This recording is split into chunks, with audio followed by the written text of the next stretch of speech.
New music means new project. This fall, the National Building Museum is bringing together leading Black voices in design, art, and architecture for Intersections, a series of dynamic discussions about culture, equity, and representation through the lens of design.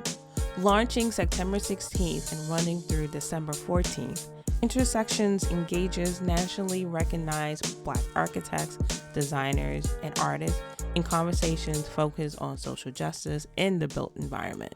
Through interactive lectures and hands-on workshops, the series is designed to provoke new thinking, spark conversation, enlighten, and empower. In partnership with the National Building Museum in Washington, D.C., Architecture's Political Podcast will dive deeper into some of the topics as well as presenters stemming from this phenomenal series, Intersections. In case you're not from the area, let me tell you a little bit about the National Building Museum. Since it was created in 1980 through an act of Congress, the National Building Museum has transformed the public's understanding of the impact of architecture, engineering, landscape architecture, construction, planning, and design. Through exhibitions, educational programs, and special events, the National Building Museum welcomes visitors of all ages to experience stories about the built world and its power to shape lives, communities, and our future. Links to the Intersection series is in the show notes of each episode, which includes registration that's both in person and virtual. So check it out. When this podcast first started back in January 2020, I had no idea of the life-changing events, the protests, George Floyd and Breonna Taylor. The architectural profession, and others as well, awakening. And I started to see famous Black and brown people in this industry being asked the same question over and over and over again. What do you think? How can we fix this? And so my feeds got proliferated with podcasters and news articles and statements, firm leaders, large and small, asking the Black and brown community how to fix it. So when I got an opportunity to talk to Dr. Mabel Wilson, I would have never asked her any of these questions. As a matter of fact, I started off the interview with saying, she's been well documented and a genuine concern about her mental health and is a genuine concern about all the Black and brown people who does these social justice activities. How is your mental health? And I want to encourage people who do talk to these amazing and courageous individuals who face evils every single day. How the hell are you? What is it that I can do for you? Because I felt that during that time, it was an extraction of their knowledge for them to be the teacher to educate all. And those individuals, those students who invited them on their platforms, sit there and take notes and do absolutely nothing with this information. I was concerned. I know me, and it was difficult for me. I don't consider my platform as a social justice platform. The stuff that I do, the stuff that I am focusing on, and it's not about how I could create an anti-racist. I don't think I have that power. I'm certainly here more or less educate myself and take you guys along the journey. I do want to solve the housing problem. That would be great if I could do that.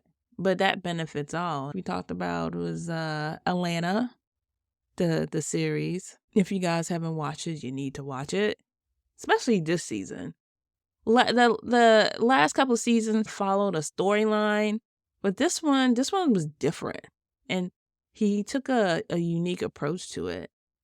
That's what I appreciate Black and brown creatives, because we take something, we observe it, or experience it, the same thing, and we articulate it in an artistic way. And sometimes you have to do that because when you're blunt about it, people may get desensitized. But when you say it in a creative way, it leads to interpretation. On my previous episode, I mentioned Maple with Dr. Hazel Edwards, and just how academics and research really is a really powerful tool to understand yourself as well as the environment around you. And one thing I appreciate her, Dr. Wilson, is when I asked her, is history repeating itself? And her answer was very profound to me because it takes it to another level. Hope you guys enjoy it. Here you go. Dr. Maple Wilson? That is correct. For the past couple of months since your talk, and just in general and just in life, you're well documented. And I was trying to think of questions to ask you that hasn't been already asked. I mean, through lectures, publications, like exhibits, I'm like, how can I make this an interesting conversation that no one else has heard before? I have 2 or 3. Hopefully, I nailed it. Let's see how it goes. So, your research with anti-Blackness spaces and trauma and the Black and Brown community has experienced, not only in this country, but globally. How is your mental health? Oh, thank you for that question. I'm tired. It's a lot. I think, I've just been saying this to my students, to colleagues. One, I think the pandemic is still with us. I think we still stress out about getting sick, or if we get sick, do we spread it to others? It's that living with that stress is still tiring. That is playing in the background, I think, for a lot of people. And then I think that living in, just call it what it is, a racist society is exhausting. I mean, it's very tiring. There's a really wonderful opinion piece in the New York Times today by the writer Toure on the end of the season 4 of Atlanta, which is the final season. And one of my colleagues, Emmanuel Admasu, sent it to me and another colleague, because we kind of have this ongoing conversation about Atlanta, precisely because of the way in which it nails the surreality of Blackness.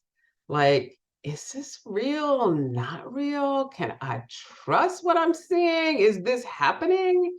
The modern world is supposed to be a world of reason, of justice and law. And if you're Black, that really plays itself out in your life. And yet, all men are created equal, right? And so that dissonance, I think, plays a part in like the way in which Black people negotiate a world that just isn't made for our being, right? Once we're Blackened, like, it's just like, you're not human.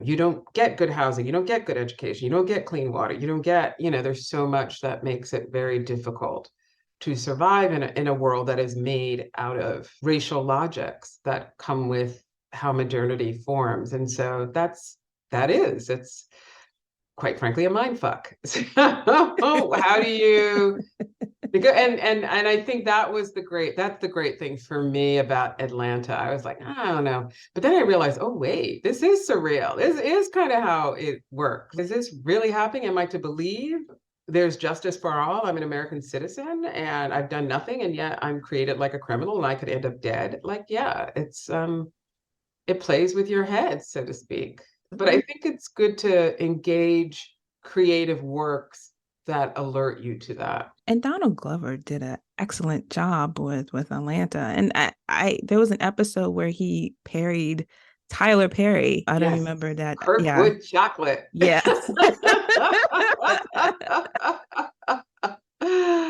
I mean, you're sitting there and you're like, is this him? Like, in the whole grit scene and the voice, and he's like everywhere. It's just, he nailed that perfectly. And there was another episode too that escapes me right now. But yeah, I'm just a parody on ourselves. as well. Like Oh, absolutely. I Yeah, mean, that's what I think is amazing. doing this work, do you think you've gotten desensitized in any way? Reading this, researching this, documenting this, how do you not get upset every single time or not allow your blood pressure to not Yeah. rise? Yeah. No, I mean, it's Meditation, yeah. no, I don't meditate. I've always had an okay workout regime. I've always been able to exercise in some way or walk and I do find that that helps, like friends and family, and I do try to balance it. I mean, it's challenging work. I think there are a lot of people out there that are really doing much more difficult mental and physical work. I work in a bit of a bubble. I work in the academy, which isn't to say institutions aren't their own battleground. So, but I do think doing the work has just brought kind of clarity to my experiences in the world, and that's been helpful because I do think addressing the ways in which race and racialization and how it's formed and it's changes over time. It's a very difficult thing to grasp. It's like grasping sand, right? And you experience, we know it's socially constructed and not real, and yet it is very real in the ways in which it determines your life trajectories. And so that's the surreality of it, I think, that it can really play with your sense of self. For me, I think having more clarity and understanding, where that comes from, certainly from a historical perspective, and watching things like Atlanta, reading writers like Bessie Phillips or Christina Sharp or Saidiya Hartnett, and, other people who are contemporaries and having dialogues with them, and, working with someone like a Mario Gooden. I mean, the poet Tanya Foster is a good friend Mm. and an interlocutor. It just helps to keep an understanding of, this is what I'm experiencing. What do you think? Am I crazy, not crazy? Should I overreact, not overreact? And the other thing is, I've also learned that it cannot be a battle. You cannot fight everything. And then sometimes people are just people, right? Nobody's perfect. You Yeah. have to have grace. You have to be able to say, it's okay. Yeah, that's messed up. And sometimes you just keep it pushing and then strategically know when to challenge. And then you can be effective. Because I think if you're reacting all the time, it's like you just wear yourself out and you don't get results when you need them. Does anything surprise you in all of the things you've witnessed, read, I'm experienced? always surprised by whiteness's ability to just hide itself, its transparency, and to make a world through its vicious inequalities that other people don't see it and don't understand that your opportunity is someone else's misfortune. Mm. And I think it's really hard for people who benefit from whiteness or the wages of whiteness or the possessive investment in. I'm thinking of all the theorizations around whiteness. And I love using the term whiteness because I think it's a position as opposed to a phenotypical marker of race, which we know is not real. Like, we're all humans, right? Hmm. So these markers of so-called racial difference really don't really matter because we are all humans in the end. And for me, you can be Black and be deeply invested in whiteness, just like you can be a woman and deeply invested in patriarchy, right? We know that to be the case. I'm always surprised at how slippery and elusive and violent whiteness is. The backlash is always just relentless. If you identify it and you call it out, it will come after you. Yeah, yeah. Violence. The In violence, violence, yeah. which is how it maintains its order and domination. And make no mistake, but it's not that it's just violence in and of itself. It's violence because it works within capitalism. It's violence because it works within the state and the nation state, right? Through Hmm. policing. It's violent because it's deeply invested in patriarchy, right? So its violence is operative through many other valences and not just racial ones. What's your method of research in relation to the memorial and enslaved laborers? Like there was a presentation I was watching and it seemed like you started with, is it art? Is it a quote? there are kind of methods to how you approach things that you work on. There's a concept and then there's how you do the work. I think for me, I have learned, and I do try to teach this to my students, whether I'm teaching design students or PhD students or whatever, whomever. I have a class in African American research methods, African American and African diaspora research methods seminar for master's students, Black studies, like how do you do Black studies?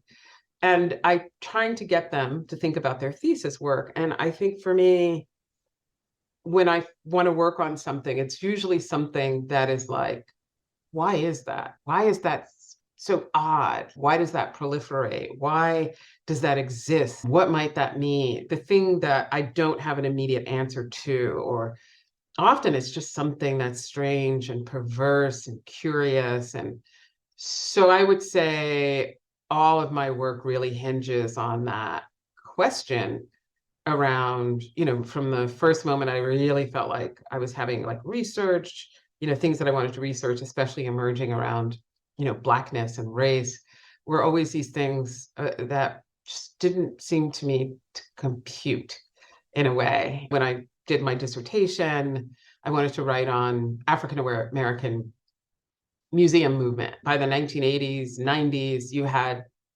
museums in Memphis, one planned in Cincinnati, the Charles Wright in Detroit, talk of a national museum. And I was like, it's interesting that now these museums are being built in places like Memphis, where 40 years ago, you could barely walk the streets of Memphis if you were Black. So what does it mean for Blacks to claim space in cities and tell historical narratives?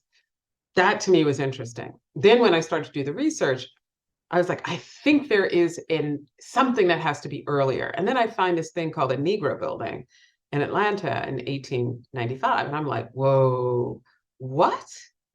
What? Negro building? What is it? Like, to me, I was just blown away. So I knew my first chapter was in my dissertation was going to look at that. And then I discovered, oh, and Du Bois did this weird exhibit in Paris. But little did I know that the Negro building would have so many important figures involved in its making. Leading up to it had to do with Ida B. Wells and her protests at the Chicago Exposition, and that, Du Bois comes to Atlanta just as the Negro building is closing, and he starts his Atlanta project. So it's connected to his infographics, and that Du Bois's exhibition travels to a Negro building, and the group that does the Negro building in Jamestown start a national museum movement that then eventually leads to the one in DC. Like, I had no idea that there was this long thread of this involvement, but it had to do with like, it seems odd for Black people to claim space, especially under Jim Crow, when that wasn't possible. And then it just unraveled this amazing history that nobody had bothered to look at. Wow. Speaking of, Yeah. let me have to put it in front of my face. It's a postcard of the Negro building in Atlanta. So I framed it. Someone gave it to me. I can't remember who. Oh, very cool. Yeah, it's just such a weird, interesting site of Black counterpublic debate. And all of these people were involved. But the thing methodologically, right? So you add, well, how do you do it? If you're doing, let's say, archival work, I've discovered, like in Black studies, there's all this work around the archive. Like, the archive is not going to yield what you think it's going to yield. Mm. I didn't study, but I did American studies. And I had a little bit, I'd taken classes with Robin Kelly. So I had a little inkling about that. But when I went to research, it's like, whoa, this is hard. There aren't really things so I had to be forensic in the ways in which I had to track and trace and connect and find people to see if they had archives, because it wasn't, the mainstream fairs were archives in and of themselves, and all those things get accessioned into the Library of Congress and there are books published. But for these Black expositions, there was no place to keep that stuff. You couldn't keep it in archives. Publishing it was not possible because you didn't have the resources and the presses. So you have to adapt different methods to do that and to piece together these narratives, which are hard, which is why, something like critical fabulations that my colleague Saidiya Hartman suggests, imagining what are those histories, are really important. And that's something that kind of is intriguing me now in the work. And I think as we worked on the memorial, it was clear, working within a slave archive, there's so much you couldn't know. And yet we had a memorial that was saying, we want to know names. We want to know what people look like. We want to know what they did. But we could know that because the archive, the violence in the archive was precisely that these aren't humans, they're things. So how do you come to terms with the production of history in a context of white supremacy, right? That is the wholesale erasure and dehumanization of Black life. And so it was hard. It was very, very difficult. And then how do you rehumanize an enslaved community so that their descendants and we have a place to connect with their history and their story? One thing that you previously talked about is remembering. And it's been forever since I've read Toni Morrison's Beloved, like high school. And so a little bit of Googling, it's not used as a verb, but as a noun. And I thought that was quite interesting. I am doing my own research as to where I grew up, and you did the same.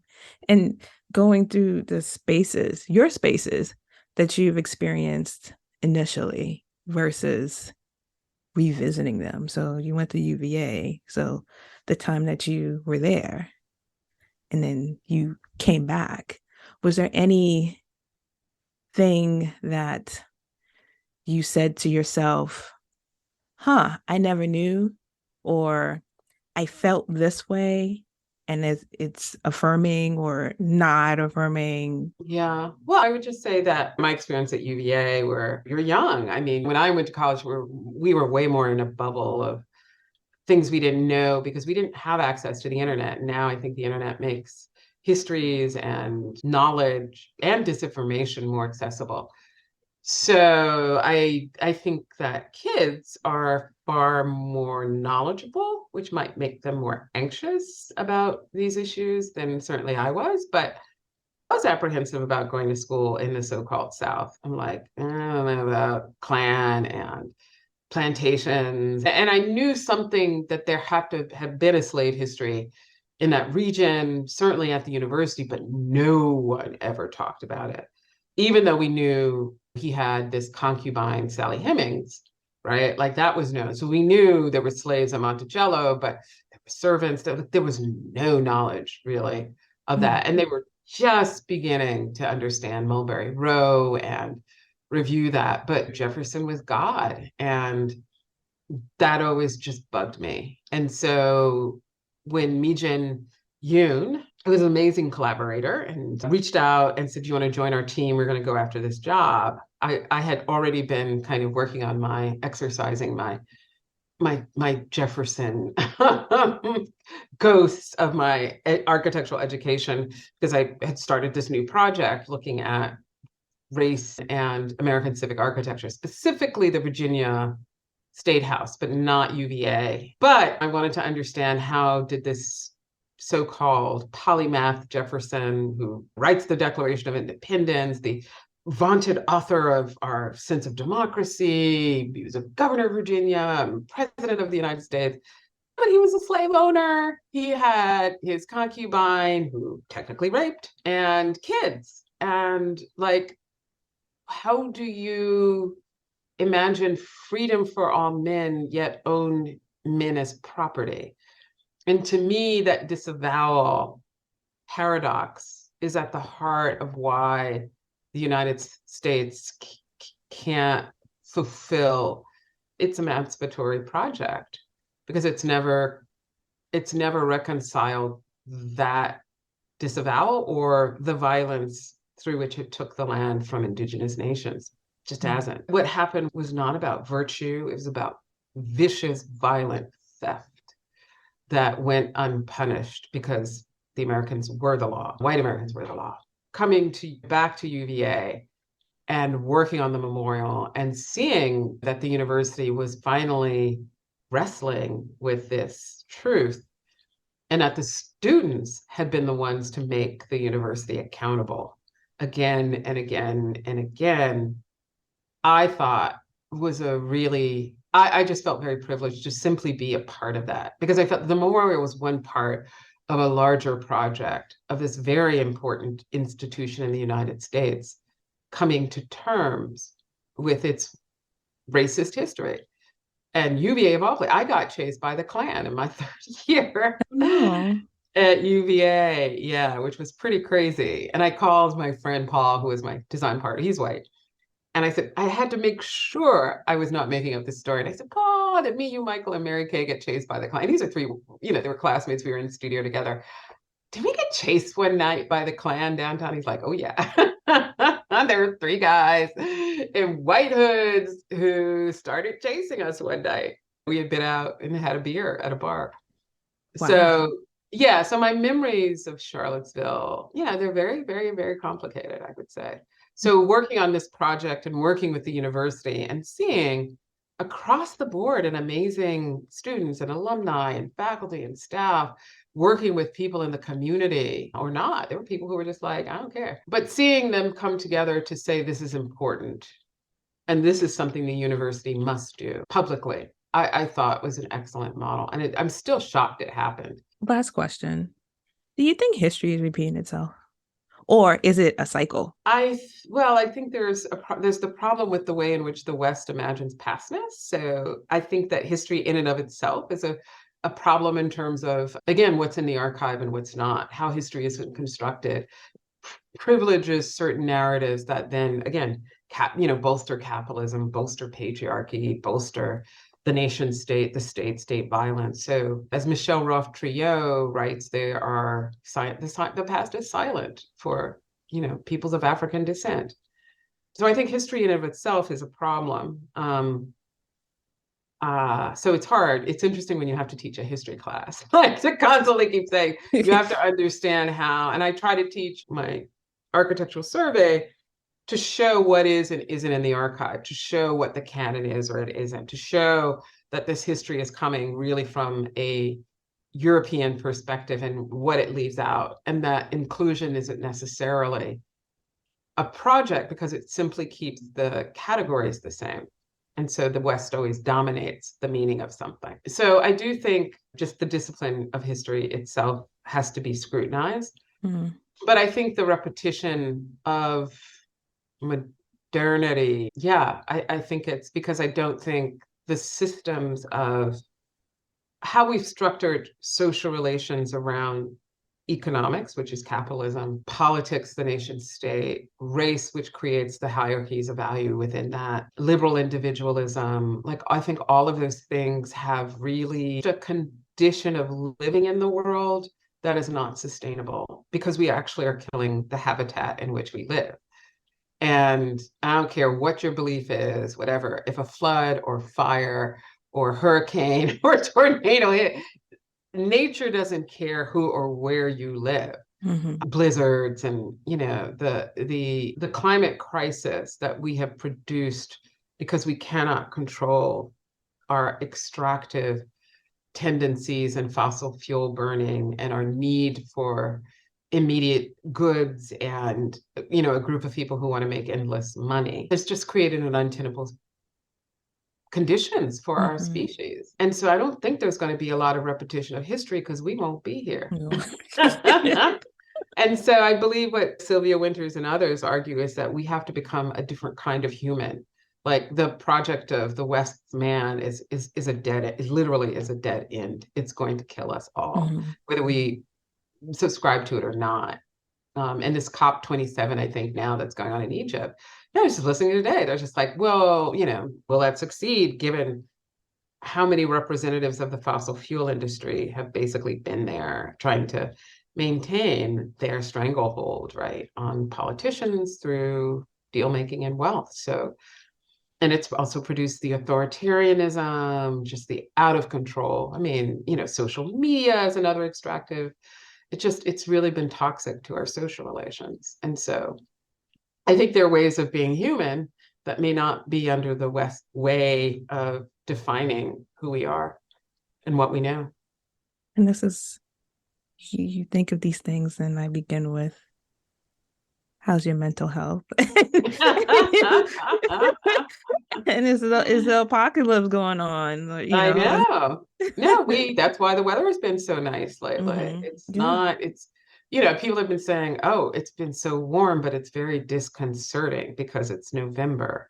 And why is it 70 degrees? It's 68 this morning. It's a lot to think about. Let's just hope the efforts to spin it toward these kind of distractions from really who should be held accountable, the ability to build coalitions and solidarity and work together to build other ways of inhabiting our planet just have to happen. And we have to just cut out all the noise. But it's hard because that noise is, we just walk around with it in our phones and now computers and within our TVs. The media, just an endless barrage, and it shapes people's perception. There's no such thing as reality. Reality is a construct of many things that we get socialized into. And so what media has done, the explosion in media, is just produce multiple realities for people. Many fictions, everything's fictional. Our states are fictional. Our money's fiction. It's just, it is what it is because we believe it is what it is. Yeah. And in some ways we have to, right? We have in order to, for right? society to function. Yeah. Yeah, we have to earn a wage. We have to be wage earners, essentially, under capitalism, because we just need to eat. We need a place over our head. But the system has made it untenable that so many people cannot get a house. They're unhoused. What do we do? Instead of answering that problem, we just criminalize the unhoused, which doesn't do anything other than somebody just sees it as an opportunity to make money. Yeah. So that's the endless cycle. Thing upcoming for 2023 for you? I'm going to work on a little project that should be, I can't say what it is, but it's a little collaboration with a friend that will be revisiting an older project that I'm very excited about, but I can't make it public just yet. But I'm just trying to get back to the book that I've been working on for 10 years, Building Race and Nation on American Civic Architecture, Slavery and Dispossession. And so I'm going to try to fly below the radar for a little bit to so finish his work. Yeah. And then you can go on your book tour. And I know if I had this book done when Michelle Obama said, I wake up in a house built by slaves, I would have my CNN moment. Oh, man. Any celebrities that you've met? Any celebrities? That you're like, oh, my goodness, I can't believe I met you. That you were excited for. Any celebrities that I have met recently? This is general, anything that pops in your head. Last question, I swear. I don't know. In New York, it's like when you see a famous person, it's like whatever. Yeah, okay. Get out my way. Right. I gotta go there. You're taking up my space. I remember my first job in New York, I used to take a train to work. And ABC used to shoot a lot of soap operas. And so sometimes I would see these soap opera people adding pride into something. I'm like, move. Get out of my way. Phoebe from All My Children or something like that. But I did have this funny day where I went to a taping of the Wendy Williams show because actually Wendy Williams was somebody I grew up with. Her parents and my parents were very good friends. So I was just really curious, like where did Wendy end up? What did she do? And it was like literally her last few shows, right? Because then she never came back. So after that, I had a meeting downtown and I was just kind of walking along and I'm like, is that Dave Chappelle? And sure enough he was sitting outside smoking a cigarette. And I'm like, whoa. And I was just like, I'm gonna leave a brother alone. Right. Let him do his thing. I'm not gonna go fangirl. But I was like, wow. And then I go to this restaurant, Odeon, downtown, meet these people for lunch. And I'm like, that's Delroy Lindo. So it was like a trifecta famous Black people day. So that was a memorable celebrity sighting day in New York City. But mostly it was just like people doing what people do. So, yeah. Thank you for sharing that. And thank you so much for coming on. Yeah, no, my pleasure. And it's a great series. So just happy to contribute. Thanks. All right. Bye. Bye. Take care. Hey, listeners. I have an exciting announcement. I decided to launch a membership program for the show, where you have a chance to support me and the show directly. I love creating the show, and it means the world to me that you all tune in to keep hearing me week after week. But it takes an immense amount of time and energy to produce. I want to keep the show going, and I want to invest in its growth. And I also want you to become a partner with me in this journey. That's why I'm excited to give you a chance to officially become a supporter of the show at glow.fm/archispolly, ARCHISPOLLY. or by clicking the link in the show notes. It's quick and easy. It takes less than 30 seconds and just takes clicking a link in the show notes and using Apple or Google Pay. You don't have to create any new logins, and you can contribute as much or as little as you like. If this show is part of your day or week and you like what I'm doing, then visit glow.fm/archespoly, all one word, and support me and the show in any way you can today.